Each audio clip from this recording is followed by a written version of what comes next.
नमस्कार दोस्तों, मैं हूं ऋचा सिन्हा एक बिहारन और मेरे चैनल पे आप सभी का स्वागत है। तो दोस्तों, कैसे हैं आप सब? ये बताने के लिए जल्दी से मेरे कमेंट बॉक्स में जय माता दी लिख दीजिए। माता रानी आप सभी की सारी मनोकामनाएं पूर्ण करें। दोस्तों, आज हम बात करने वाले हैं गुप्त नवरात्रि से संबंधित।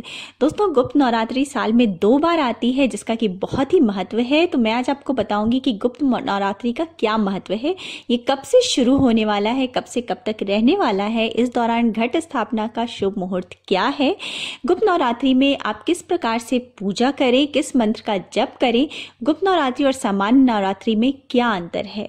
दोस्तों, एक वीडियो और मैं अलग से अपलोड करूंगी जिसमें मैं आपको बताऊंगी कि किसी खास मनोकामना सिद्धि के लिए आप गुप्त नवरात्रि के दौरान किस मंत्र का जप करें और किस प्रकार से पूजा करें। तो इस प्रकार के तमाम जानकारियों के लिए आप मेरे चैनल के साथ बने रहिए। अगर अब तक मेरे चैनल को सब्सक्राइब नहीं किया है तो सब्सक्राइब कर लीजिए, वीडियो अच्छा लगता है तो लाइक भी कर दीजिए, फैमिली एंड फ्रेंड्स के साथ शेयर कर दीजिए और दोस्तों ये बिल्कुल फ्री है। तो चलिए शुरू करते हैं। हम में से ज्यादातर लोग जानते हैं कि साल में 2 नवरात्रि आती है। एक नवरात्रि चैत्र माह में जिसको कि वासंतिक नवरात्रि कहते हैं और दूसरी नवरात्रि अश्विन माह में जिसको कि शारदीय नवरात्रि कहते हैं। क्या आप जानते हैं कि इसके अलावा 2 और नवरात्रि आती है जिसका कि मनोकामना सिद्धि के लिए विशेष महत्व माना जाता है।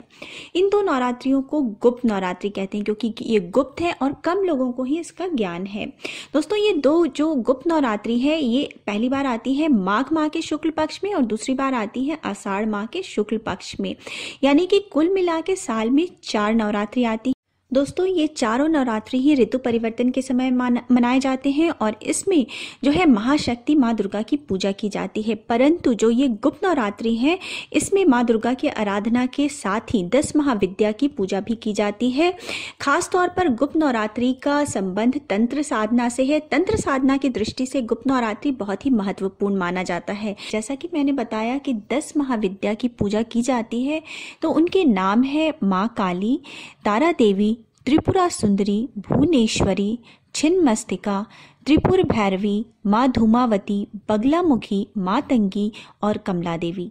अगर आपको अपनी किसी मनोकामना की सिद्धि करनी है या किसी खास इच्छा को आप मन में रख करके इस दौरान अगर आप पूजा करते हैं, साधना करते हैं तो आपको उसकी प्राप्ति जरूर होती है। गुप्त नवरात्रि आषाढ़ और माघ माह के शुक्ल पक्ष में मनाई जाती है। 2019 में गुप्त नवरात्रि प्रारंभ होने वाली है 5 फरवरी से, यानी माघ माह के शुक्ल पक्ष के 5 फरवरी को प्रतिपदा तिथि से गुप्त नवरात्रि शुरू होने वाली है और ये रहने वाली है 14 फरवरी तक। जान लेते हैं कि उस घट स्थापना यानी कलश स्थापना का शुभ मुहूर्त क्या है। तो सबसे पहला मुहूर्त आ रहा है सुबह के समय, सुबह 9:08 से लेकर के 10:39 तक ये मुहूर्त रहेगा, जो कि 1 घंटे 30 मिनट का मुहूर्त है। इस दौरान आप अपने घट स्थापना की पूजा संपन्न कर सकते हैं या शुरू कर सकते हैं। ये बहुत ही अच्छा मुहूर्त है। इसके अलावा दूसरा जो अच्छा मुहूर्त है वो है अभिजीत मुहूर्त, जो कि शुरू होने वाला है 12:19 से और ये रहने वाला है 1:03 तक, जो कि 44 मिनट का मुहूर्त है। अभिजीत मुहूर्त भी कलश स्थापना के लिए, पूजा के लिए बहुत ही अच्छा माना जाता है। तो इस दौरान भी आप अपनी कलश स्थापना की पूजा प्रारंभ कर सकते हैं। दोस्तों, अब जान लेते हैं कि सामान्य नवरात्रि और गुप्त नवरात्रि में क्या अंतर है। गुप्त नवरात्रि में हमें कुछ खास बातों का ध्यान रखना होता है। दोस्तों, सामान्य नवरात्रि की पूजा सात्विक पूजा होती है जिसको कि सभी लोग कर सकते हैं, गृहस्थ लोग कर सकते हैं, लेकिन जो तांत्रिक पूजा होती है वो गुप्त नवरात्रि में की जाती है। अगर आप किसी विशेष मनोकामना की सिद्धि के लिए पूजा करना चाहते हैं या किसी विशेष मंत्र को साधना चाहते हैं या तांत्रिक पूजा करना चाहते हैं तो गुप्त नवरात्रि की पूजा बहुत ही लाभप्रद होती है। गुप्त नवरात्रि की पूजा का ज्यादा प्रचार प्रसार नहीं किया जाता। इस पूजा को गोपनीय रखा जाता है। गुप्त नवरात्रि की पूजा को अगर आप गोपनीय रखते हैं और गोपनीय रख करके किसी मनोकामना सिद्धि के लिए आप पूजा करते हैं तो इस पूजा का आपको ज्यादा से ज्यादा फल प्राप्त होता है और आपकी पूजा सफल होती है।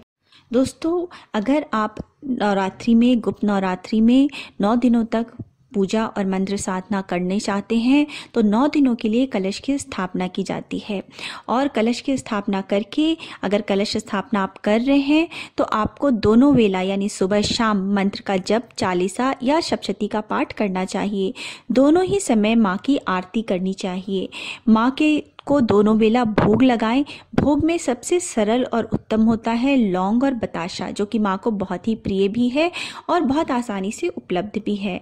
माँ के लिए लाल फूल सर्वोत्तम होता है। माँ को लाल फूल बहुत ही प्रिय है, परंतु भूलकर भी आँख, मदार, दूब और तुलसी माँ को बिल्कुल न चढ़ाएं। पूरे 9 दिनों तक अपना खान पान जो है वो सात्विक रखें। अगर आप कोई विशेष मंत्र साधना कर रहे हैं तो एक लकड़ी की चौकी पर लाल कपड़ा बिछा लें, उस पर माँ की मूर्ति या फोटो रख लें। माँ के समक्ष एक बड़ा सा घी का दीपक, एक मुखी घी का दीपक जला लें। प्रातः और संध्या माँ के विशिष्ट मंत्र का 108 बार जप करें। ये माँ का बीज मंत्र है जो कि आप जानते होंगे, ओम ऐं ह्रीं क्लीं चामुंडाय विच्चे। माँ के सामने अपने मन की मनोकामना को दोहराएं और इस मंत्र का 108 बार 9 दिनों तक रोज सुबह शाम जप करें और अपने मनोकामना पूर्ति की माँ से प्रार्थना करें। और रोज पूजा के बाद माँ से क्षमा याचना जरूर करें। और 9 दिनों तक पूजा करने के बाद 9वें दिन आप हवन करें और माता को उस दिन भोग प्रसाद आरती करने के बाद हवन करें और माता से अपने मनोकामना सिद्धि की प्रार्थना करें।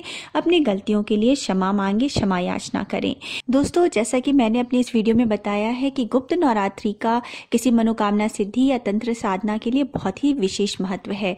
तो एक मैं और वीडियो अपलोड कर रही हूँ जिसमें मैं आपको बताऊंगी कि किसी विशेष मनोकामना के लिए पूर्ति के लिए आप कौन से मंत्र का जप करें और किस प्रकार से पूजा करें। उम्मीद है आपको मेरा आज का वीडियो पसंद आया होगा। अगर पसंद आया है तो लाइक कर दीजिए, फैमिली एंड फ्रेंड्स के साथ शेयर कर दीजिए और मेरे चैनल को सब्सक्राइब करना मत भूलिए। अब मिलते हैं नेक्स्ट वीडियो में। So thanks for now, bye bye.